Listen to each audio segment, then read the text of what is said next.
음악에 다채로운 시선으로 다가가면서 클래식 세계에 한 걸음 더 깊이 더 넓게 들어가 봅니다.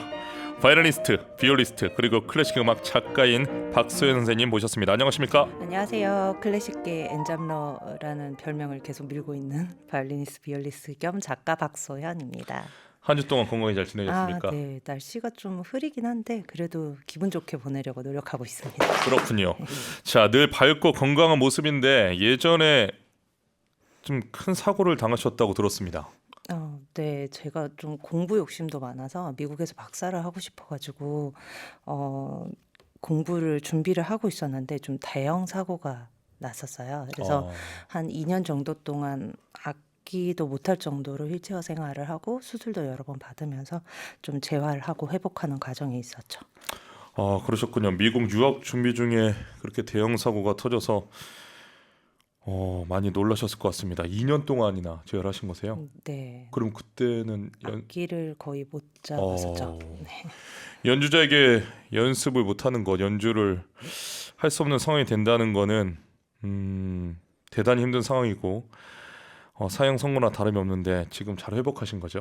네. 지금은 아주 좋아졌습니다. 근데 그런 시련이 있었기 때문에 지금 다양한 것들을 좀 더 폭넓게 할 수 있게 된 것 같아요. 그 시기가 가장 많이 음악을 듣고 가장 많이 책을 읽었던 시기였던 것 같거든요. 그래서 주변에 있던 가족들이나 친구들이나 그런 책이나 음악들이 저를 좀 더 폭넓게 그리고 또 너무 좁게 인생을 보지 않도록 많이 도와줬었던 것 같아요. 조금 남들보다 느리게 가도 괜찮다라는 마음가짐을 갖게 해준 거죠. 네, 그런 역경의 시간이 있었기에 더 깊은 시각으로 음악과 책을 대하시는 것 같습니다. 박소연의 책 속에 스며든 클래식 50원 유료 문자 샵 1045나 반디로 사연 보내주시면 두 분께 책을 선물로 보내드리겠습니다. 자, 오늘 어떤 주제로 책과 음악을 만나볼까요? 제가 소개해드리고 싶은 책과 음악이 정말 많았거든요. 오늘 네. 마지막 시간이기도 해서 꽉꽉 채워서 오려고 했는데 다 다룰 수는 없어서 고민 끝에 엄선해서 절대 놓쳐서는 안 되는 책과 클래식 명곡을 주제로 골라서 가져와 봤습니다. 어떤 책과 음악을 고르고 골라서 가져오셨을지 궁금합니다. 첫 번째 어떤 책인가요? 프랑스와즈 4강의 브람스를 좋아하세요라는 소설을 가져왔어요. 작가 프랑스와즈 4강은 19살의 나이에 슬픔이여 안녕이라는 소설로 정말 혜성처럼 등장을 했거든요. 네. 그 이후에 어떤 미소, 한 달 후, 1년 후와 같은 소설의 연인은 성공으로 세계적인 작가의 반열에 올랐어요. 그리고 프랑스와즈 4강 하면 가장 유명한 말이 나는 나를 파괴할 권리가 있다라는 말이거든요. 사실 김영하 작가가 자신의 소설 제목으로 차용하기도 한 이 문구처럼 좀 강렬한 내용 이런 것들이 그녀의 소설에 담겨 있어요. 그중에 가장 대표적인 작품이 바로 그녀가 24살에 발표한 브람스를 좋아하세요입니다. 네. 이 책 제목을 아주 잘 지은 것 같습니다. 만약 모차르트를 좋아하세요나 바그너를 좋아하세요 와는 또 브람스가 들어가니까 느낌이 좀 확 오는데요. 브람스 하면 우리가 연상되는 분위기가 있지 않습니까? 저는 고독 그리고 좀 절절한 그리움 이런 게 느껴지는데 어떤 비슷한 느낌을 가지고 저는 계신가요? 브람스 하면은 네. 저는 이제 학교를 다닐 때 제가 2학년 때 독일 가곡을 배웁니다. 1학년 때는 이탈리아 가곡을 중점적으로 하고 2학년 때 독일 가곡을 하게 되면 슈베르트나 슈만을 먼저 하게 되는데 제가 브람스 곡을 하고 싶다고 저희 지도 교수님께 그때 당시 학생 시절에 가져갔다가 크게 혼난 적이 있어요. 어디 2학년이 브람스를 부르냐. 그래서 많이 혼나서 가지고 저한테는 브람스는 그때의 그 기억이 생생히 남아 있어서 좀 깊이감 때문일까요? 그렇죠. 네. 저는 지금도 그 교수님의 가르침에 공감이 됩니다. 예, 단순히 곡이 좋아서가 아니라 브람스의 철학과 삶을 이해한 다음에 공부를 해라라는 말씀으로 그때도 받아들였고 지금도 받아들여서 브람스 하면 저에게는 굉장히 깊고 어려운 작곡가입니다. 그래서 가을에 더 잘 어울리는 작곡가라고 하는 것 같기도 해요. 네, 네, 브람스 하면 브람스의 스승이었던 슈만 그리고 슈만의 아내였던 클라라 슈만과의 삼각관계로도 굉장히 유명하잖아요. 이 프랑스와즈 4강에 브람스를 좋아하세요 역시 그런 구조를 가지고 있어요. 중년의 여인인 폴이 오래된 연인 로제 그리고 14살이나 어린 매력적인 청년 시몽 사이에서 갈등하는 내용을 담고 있거든요. 그리고 영화로도 만들어졌어요. 잉그리트 버그만이나 이브 몽탕 그리고 안소니 퍼킨스라는 아주 당대의 쟁쟁한 배우들이 주연으로 이 영화를 장식하기도 했죠. 그렇군요. 네. 자, 브람스를 좋아하세요라는 이 말은 어떤 장면에서 나올까요? 중년 여인인 폴에게 반한 청년 시몽이 음악회 티켓을 보냅니다. 근데 당시에는 이제 핸드폰이 없었으니까요. 이 티켓을 보내면서 함께 편지를 동봉해서 보내는데 그 편지에 브람스를 좋아하세요라는 문구를 넣었어요. 예, 접근 방식이 독특합니다. 보통 저 음악회 같이 가시겠습니까? 라고 하는 게 일반적이잖아요. 네, 그렇죠. 근데 어떻게 브람스를 좋아하세요라고 물어봤을까요? 프랑스에서 브람스가 프로그램으로 들어간 연주회에 누군가를 초대할 때는 꼭 이 말을 해야 된다고 합니다. 그 이유는 좀 역사적인 것과 민족적인 기질 차이에도 있어요. 독일과 프랑스는 1870년에 전쟁을 했거든요. 네. 네, 프로이센과 프랑스의 전쟁을 했는데 하필 브람스가 또 프로이센의 승리를 축하하기 위해 승리의 노래를 작곡을 했어요. 그때부터 약간 앙숙이 된 거죠. 그리고 또 자유로움을 사랑하는 프랑스인들에게는 독일의 낭만주의를 대표하는 브람스의 음악이 약간 자유와 개성이 속박되는 느낌을 준다고 해요. 그러다 보니까 브람스를 좋아하는 거는 프랑스 사람들에게 절망적인 취향이라고까지 얘기가 나온다고 합니다. 뭐 모든 프랑스 사람들이 브람스를 꺼려하는 건 아니겠지만 좀 예의상 브람스의 작품이 들어간 음악회를 초대할 때는 브람스를 좋아하세요? 라고 꼭 질문을 해야 된다고 하더라고요. 먼저 이른바 체크를 하는 거군요. 네, 그렇죠. 취향 체크군요. 네. 알겠습니다. 자, 중년의 여인이 젊고 매력적인 남성에 끌려 함께 음악회에 갔는데 더구나 음악이 브람스라 브람스의 음악이 온통 마음을 뒤흔들어 놨을 것 같다고 생각이 드는데요. 어떤 음악입니까? 책에는 구체적으로 어떤 곡이 연주되었다는 공명이 나와 있지는 않아요. 호호. 그래서 딱 두 개로 나눠볼 수 있는데 네. 교향곡 1번이나 아니면 바이올린 협주곡일 것이다 라고 사람들은 추측을 해요. 이 대사를 한번 제가 읽어볼게요. 네. 바이올린 한 대가 오케스트라의 소리를 누르고 솟아올라 찢어질 듯한 고음으로 필사적으로 떨더니 이윽고 저음으로 내려와서는 즉각 멜로디의 흐름 속으로 빠져들며 다른 소리들과 뒤섞였다. 이런 대사가 나오거든요.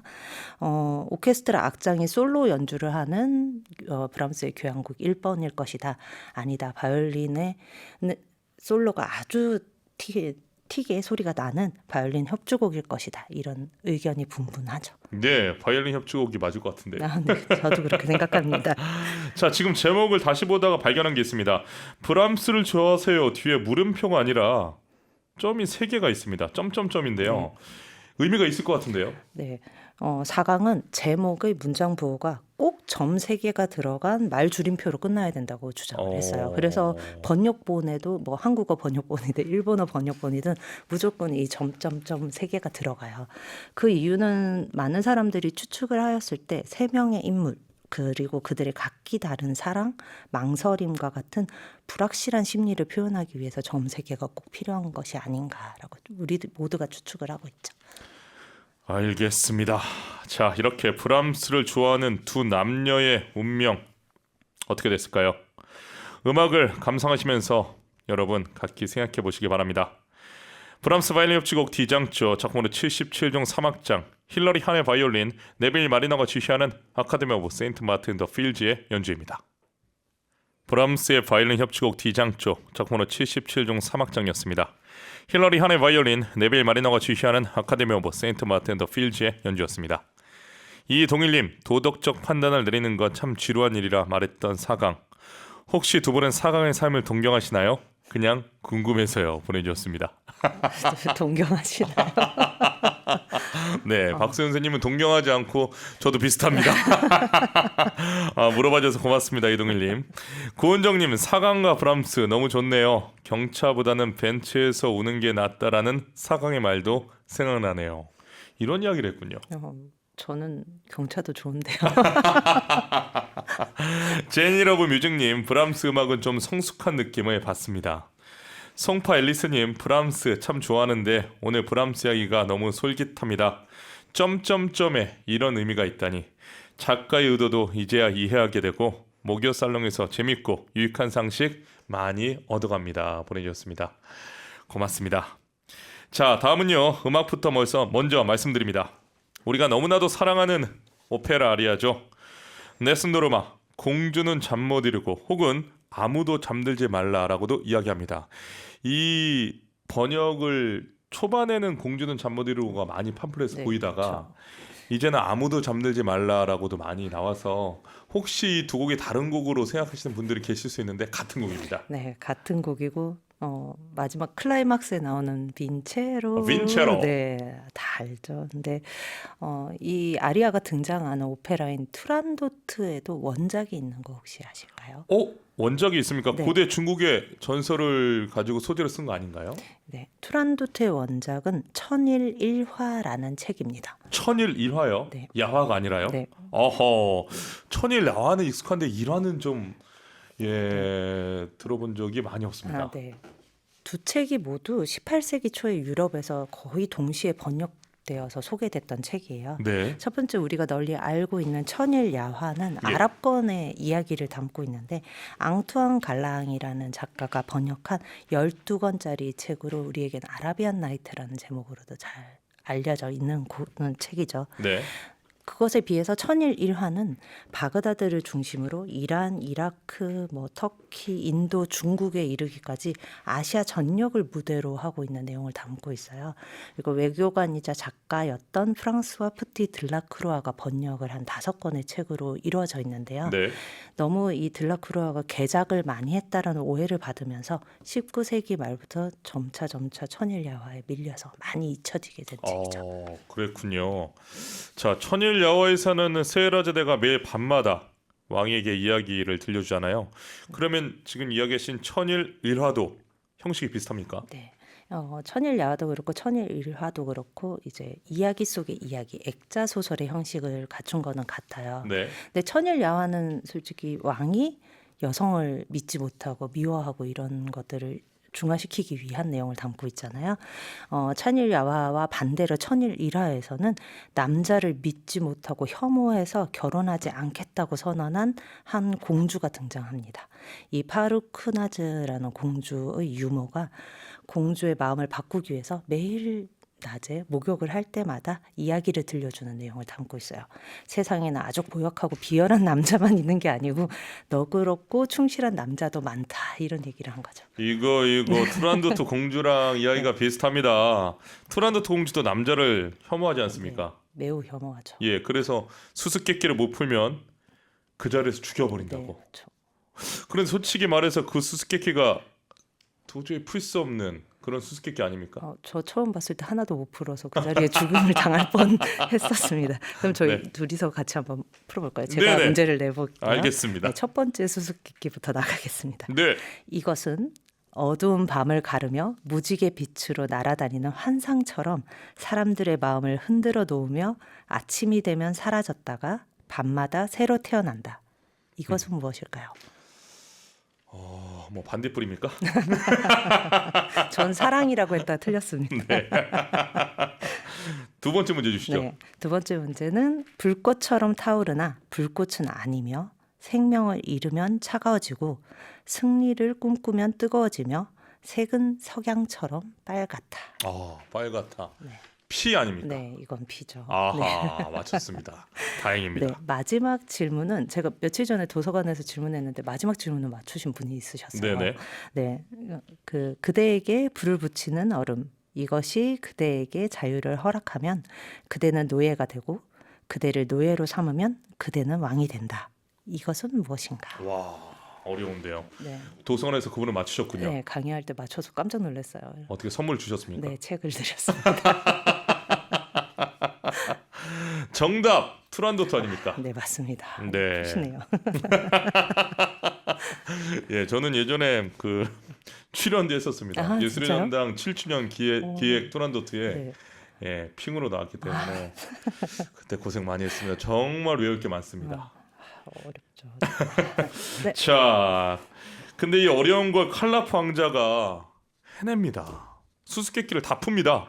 자, 그럼 약속대로 공주와 결혼을 해야 하잖아요. 그런데 자존심 센 투란도트 공주가 어떻게 합니까?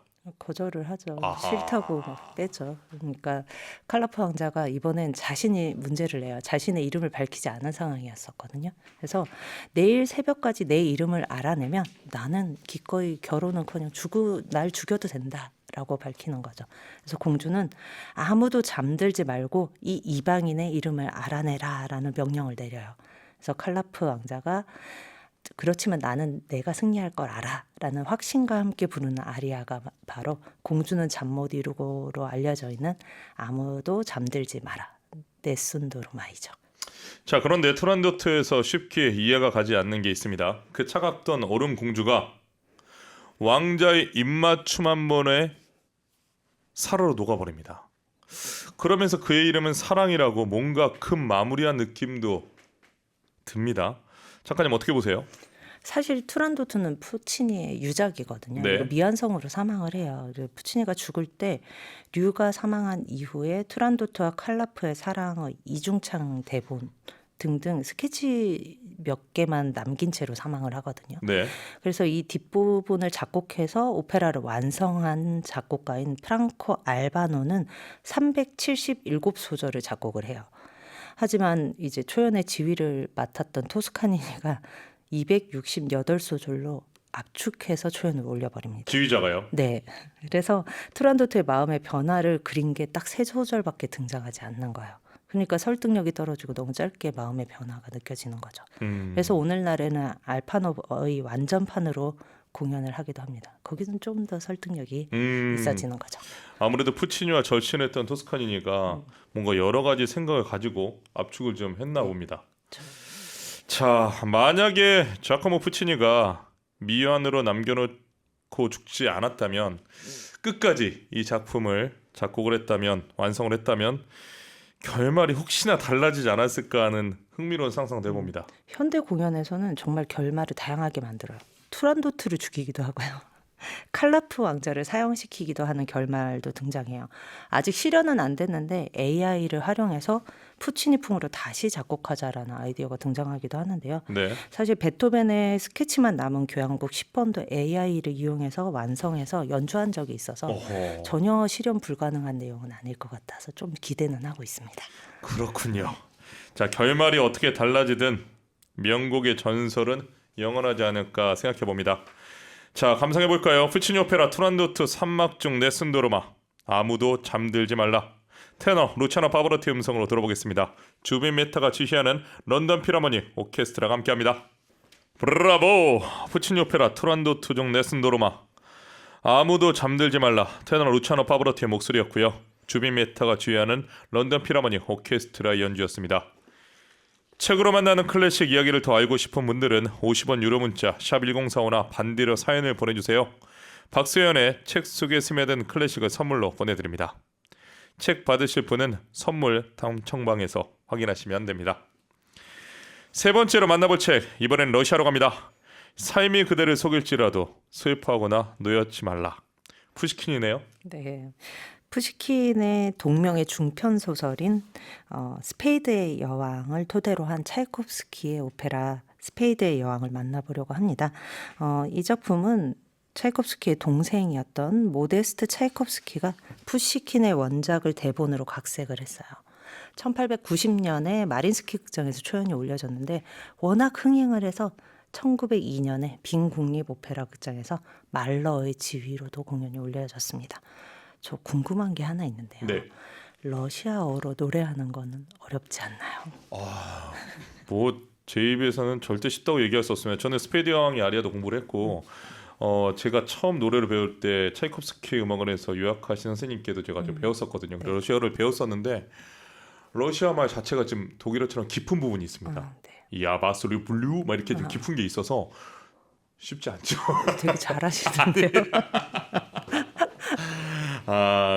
바리톤 최연수 선생님이 차이코스 콩쿠르에서 1위를 했을 때 네. 그런 언어조차도 굉장히 잘한다는 평가를 옛날에 받았습니다. 대단하시네요. 진짜. 자, 다시 돌아오겠습니다. 그 중에서 오늘 자세히 살펴볼 작품 어떤 건가요? 오늘은 그 스페이드 여왕 아리아를 하나 소개해드리려고 하는데요. 네. 스페이드의 여왕은 가난하지만 아주 야망이 큰 주인공 게르만을 소재로 주인공을 하고 있어요. 네네. 그는 젊었을 적에 카드 게임으로 큰 돈을 벌었다는 소문이 있는 백작 부인에게서 무언가 비밀을 캐내려고 하거든요. 예. 그래서 이 백작 부인의 손녀였던 리자에게 접근을 하게 되죠.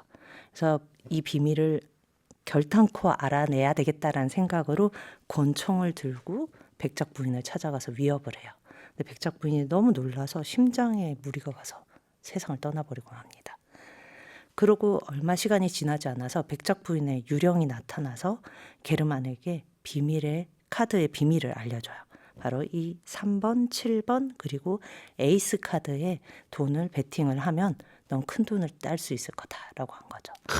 그래서 이제 게르만은 3과 7에 베팅을 해서 돈을 따고 마지막 게임에 임합니다. 그래서 에이스 카드에 자신이 가진 모든 돈을 거는데 이 에이스 카드를 뒤집어 보니까 에이스 카드가 아니라 스페이드의 여왕 카드였던 거죠. 선생님 혹시 스페이드 왕 카드 무슨 뜻인지 네. 알고 계십니까? 제가 카드 게임은 해본 적이 없어서 예. 이 작품에 대해서 공부를 할 때 좀 네. 찾아봤어요. 그래서 카드 게임에서 스페이드 여왕은 블랙 레이디라고 불린대요. 그래서 가장 기피하는 불운과 벌점 카드라고 하더라고요. 네. 그래서 카드 그림을 보면 다른 다이아나 하트의 여왕들과 달리 아주 날카로운 칼을 쥐고 있거나 노려보고 있거나 이런 모양으로 그려진다고 하더라고요. 그래서 오페라 마지막에서도 이 카드가 뒤집히는 순간에 카드 속의 스페이드 여왕이 게르만에게 아주 비웃는 듯한 미소를 보여주거든요. 그래서 인간을 파멸로 이끄는 아주 섬뜩한 운명의 상징이 바로 스페이드의 여왕인 거죠. 그렇군요. 뭔가 오싹합니다. 예브게니 오네기는 애절한 사랑인데 스페이드의 왕 전혀 다른 이야기네요. 네, 좀 갑갑하기까지 한 러시아 사회를 풍자와 비판 그리고 감기 어린 애정으로 노래했던 푸시킨의 문학이 차이콥스키 특유의 애수 어린 감성 가득한 선율과 만나서 걸작 오페라로 탄생하게 된 거죠. 스페이드 여왕에서 꼭 들어봐야 되는 곡은 3막에 등장하는 리자의 아리아 자정이 가깝군요입니다. 사실 도박과 관계에 미쳐버린 게르만을 리자는 계속 기다려요. 네. 근데 약속 시간이었던 자정이 가까우니까 희망과 절망이 오가면서 너무 복잡한 감정을 가지고 있는 거예요. 그때 부르는 아리아거든요. 다행히 게르만이 나타났지만 그녀를 내버려 둔 채 다시 카드 게임을 하러 가버려요. 그래서 절망에 빠진 리자는 강물에 몸을 던져버리죠. 아하. 작품 전체에서 가장 극적이고 비장한 소프라노의 아리아가 바로 리자의 아리아 자정이 가깝군요입니다. 네, 감상해 보겠습니다. 차이콥스키 오페라 스페이드 여왕 3막 중 리자의 아리아 오츠폴레츠 블리츠자 자정이 가깝군요. 소프라노 갈리나 비시넵스카의 목소리 알렉산드로 멜리크 파샤예프가 지휘하는 보이시오의 극장 오케스트라 연주입니다. 차이콥스키 오페라 스페이드 여왕 3막에서 리자가 부르는 아리아였습니다. 오츠폴레츠 블리츠자 자정이 가깝군요. 소프라노 갈리나 비시넵스카야 알렉산드르 멜리크 파샤예프가 지휘하는 보이시오의 극장 오케스트라 연주였습니다. 박재영님, 러시아에 어학연수 갔을 때 학생 할인으로 무대에서 가장 먼 자리에서 가슴을 두근거리며 오페라 봤던 게 떠오릅니다. 무대 장치랑 음향과 노래로 가슴이 웅장해졌어요. 보내주셨습니다. 와, 어학연수 가셨을 때 오페라 보고 오셨군요. 박재영님, 멋진 추억을 보내주셔서 고맙습니다. 선생님, 혹시 요즘 클래식 팬들 사이에서 화제인 영화 비발디아나 관람하셨습니까? 네, 저 영화관에 가서 거의 마지막에 관람했습니다. 너무 좋았어요. 완전 악기 당시에 이제 고악기들도 그리고 의상의 재현도 좋았는데 네. 저는 원작인 소설과 비교하는 재미가 있었습니다. 그러셨군요. 영화에 나오는 체칠리아라는 소녀가 실존 인물을 모델로 했다고 하던데요. 네, 영화 원작은 이탈리아 작가인 티치아노 스카르파의 어머니 나를 왜 버렸나요? 라는 소설을 원작으로 하고 있는데요. 같은 소재를 다룬 소설 역시 미국 작가인 바바라 킥의 비발디의 처녀들이라는 책이에요. 이 두 책에 등장하는 소녀의 이름이 안나 마리아인데요. 이 피에타 고아원과 오케스트라에 속해 있었던 실존 인물이었던 것이죠. 두 책의 주인공의 마지막 선택과 달라진 미래를 비교하면서 읽는 재미도 있습니다. 그렇군요. 영화에서 보면 체칠리아 그 네, 안나 안나 마리아가 마리아죠. 네. 음악적 재능이 뛰어나지 않습니까? 네. 근데 여성이라는 이유로 재능을 펼치지 못합니다. 실제로는 어땠습니까? 보수적이었던 수녀원에서 자유를 갈망했던 소녀인데요. 네. 하지만 사람들 앞에서 연주를 할 때는 얼굴을 가면으로 가리고 연주를 해야 됐죠. 정말 천재적인 음악 재능으로 바이올린, 오보에, 만돌린, 하프시코드 등 못 다루는 악기가 없을 정도로 많은 악기들을 다뤘었고요. 그래서 유럽 최고의 바이올리니스트로 비발디만큼 큰 명성을 얻었던 인물이에요. 그래서 연주자 계급을 넘어서 지휘자 계급이었던 피리에 디 코로라는 자리에까지 올랐던 인물이죠. 비발디는 이 안나를 위해서 28개나 되는 바이올린 협주곡을 작곡해서 헌정을 했습니다. 그렇군요. 영화가 끝난 뒤에 비발디 음악의 잔향이 남아서 쉽게 자리를 뜨지 못했다라는 관객평이 많은데 실제 그랬습니까? 저도 마지막 엔딩 크레딧이 다 올라갈 때까지 앉아 있었습니다. 네, 영화에서는 영화 원래 제목은 프리마베라 봄이거든요. 그래서 예. 영화에서는 원제처럼 사계 중 봄이나 오라토리오 유디트의 승리와 같은 음악이 많이 흘러 나왔고요. 근데 책에서는 역시나 비슷한 음악들, 비발디의 작품들이 많이 등장을 했는데 비발디의 처녀들에서는 안나 마리아가 초연을 올렸던 6개의 바이올린 협주곡과 6개의 드레스덴 소나타, 글로리아 등등이 등장을 했고 영화도 그렇고 원작 소설이었던 어머니 나를 왜 버렸나요도 그렇고 또 비발디의 처녀들에서도 그렇고 모두 등장하는 음악이 바로 비발디의 화성의 영감입니다. 화성의 영감은 조화의 영감이라고도 불리는 곡이고요. 예. 비발디가 1711년에 다양한 편성을 위해 작곡한 12개의 협주곡 모음곡이죠. 그렇군요. 화성의 영감 중에서 몇 번째 곡 오늘 들어볼까요? 사실 가장 많이 알려진 건 6번째 곡이죠. 지하철 환승음악으로 유명한. 네, 아쉽지만 6번째 곡은 다음 기회에 연주를 들려드리면 좋을 것 같고요. 오늘은 8번째 곡인 2대의 바이올린을 위한 협주곡 작품번호 522번을 들어보면 좋을 것 같아요. 좀비 영화였던 원바디스에도 등장했던 곡인데 예. 제1바이올린은 비발디가 제2바이올린은 안나 마리아가 연주를 했다고 하더라고요. 그래서 독자들에게 어쩌면 비발디가 안나 마리아의 아빠 아니야? 막 이런 추측도 만들어주고 그만큼 비발디가 안나 마리아에게 애정이 높았다라는 것을 추측해 볼 수 있는 곡이기도 하죠. 그렇군요. 알겠습니다. 자, 이 곡은 오늘 끝곡으로 남겨놓겠습니다. 아쉽지만 오늘은 책으로 만나는 클래식 마지막 시간입니다. 선생님, 내번의 목요일 이 시간 함께 하시면서 어떠셨을까요? 항상 즐겨 듣는 라디오 프로그램에 나올 수 있어서 너무 좋았고요. 네. 좀 부족함이 많았지만 아쉬움이 큰 만큼 매우 즐거웠습니다. 또 금방 뵐 수 있으면 좋겠다라는 아주 큰 바람이 있어요. 그래서 저는 앞으로도 연주도 연주, 책도 이제 하반기에 하나 더 나오거든요. 그래서 예. 강연 등등 다양한 분야에서 열심히 살아가고 있겠습니다. 또 불러주세요. 네, 선생님 너무 흥미롭고 네. 또 이 알 수 없었던 이야기 선생님 덕분에 잘 알게 되어서 행복했습니다. 앞으로도 바이올리니스트로서 또 비올리스트로서 작가로서 활발한 활동 기대하겠습니다. 4주 동안 감사했습니다. 네, 감사합니다.